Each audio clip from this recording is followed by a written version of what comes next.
Remember, there's some pretty important information here in the disclaimer. You might want to give the video a quick pause and read it.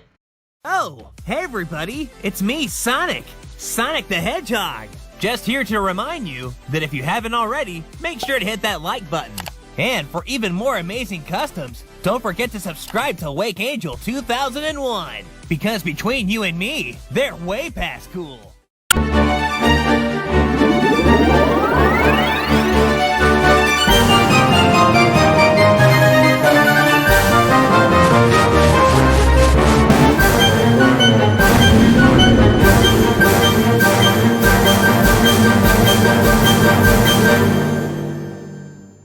Hello out there, this is Wake Angel 2001 coming at you with the last proper custom of April. And yes, I did manage to finish it in time. The last part of Ryan, also known as Robot Knight's commission, Joker the Teifling.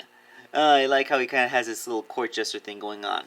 Now the thing about Joker is he doesn't look like Candle, the last Teifling character I made. He has a much thicker tail. His eyes are different. I mean, I don't really know anything about Tieflings. Like I said, I only learned what the word actually was last year during a South Park episode. But you know, like, I don't really know if there's any strict design philosophy in what tieflings are supposed to look like, so I guess they can be a pretty diverse race. As far as I'm aware, this is just what southern tieflings look like. I don't know.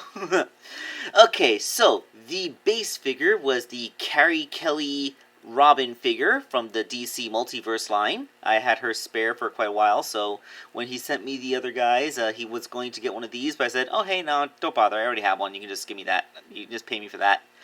So, the only problem with Carrie Kelly is that she's not a very dismantleable figure. The only thing I was able to take off were the head and forearms, so, you know, we just kind of work around that. The first thing I did was sculpt that big old tail underneath her skirt. This would capture the whole, I got a tail coming out from under my tunic look that Joker seems to have. And sculpt a little bit over the chest to cover the R symbol and the stitches, and fortunately, Carrie Kelly, being a 14-year-old girl, is not particularly busty, but, you know, I also minimized that. Now, this guy has a pretty unique paint job with the purple on black, with a little bit of highlights of red and brown. Not bad. I also made that little shoulder thing he has out of just a bit of craft foam. So, you know, this is all well and good and fun. Like, there's a lot of little details in making small things for him, like the shoulder strap and sculpting little things like his tail. But really, this figure doesn't require too many huge modifications. Plus, it's all really done in mostly one piece because the figure can't be dismantled. So there aren't a lot of pictures I can show you. I can show you this though. It's what the arm looked like after I painted it with his little glove pattern on it. I know it doesn't look exactly like the drawing, but hey, you know, you gotta work with the physical build of the figure so that you don't ruin your articulation. You know, at least this way he still has wrist swivels and bicep swivels and all that stuff.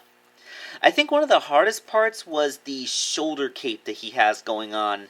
The Robin figure did have an original cape that went down around the shoulders and back the right way, but, you know, it's way too long. So, I used that fabric paper that I normally use to make fabric elements on action figures, and I wrapped that mostly around the cape that she came with after cutting it in a certain way that's probably coming across in these pictures a lot better than I could ever describe it, so just look at those, because I'm pretty terrible at this.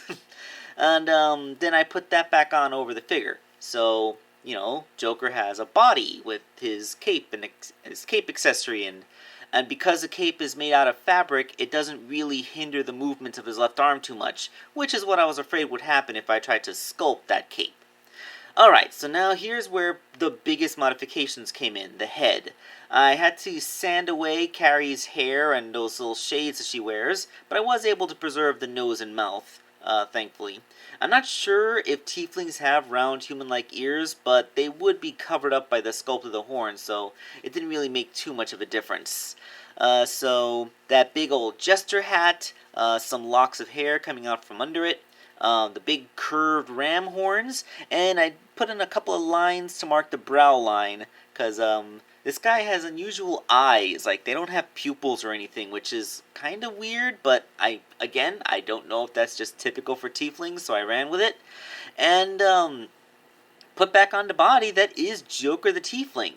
Now, I could have declared that it would be done here, but the D&D characters have certain iconic accessories, and although I couldn't make everything to fit into Kelly's hand, I actually had to drill the hole the rest of the way through her fist because her hand, the hole only partially goes in because the figure came with a slingshot accessory that was only meant to go halfway into the hand instead of all the way through it.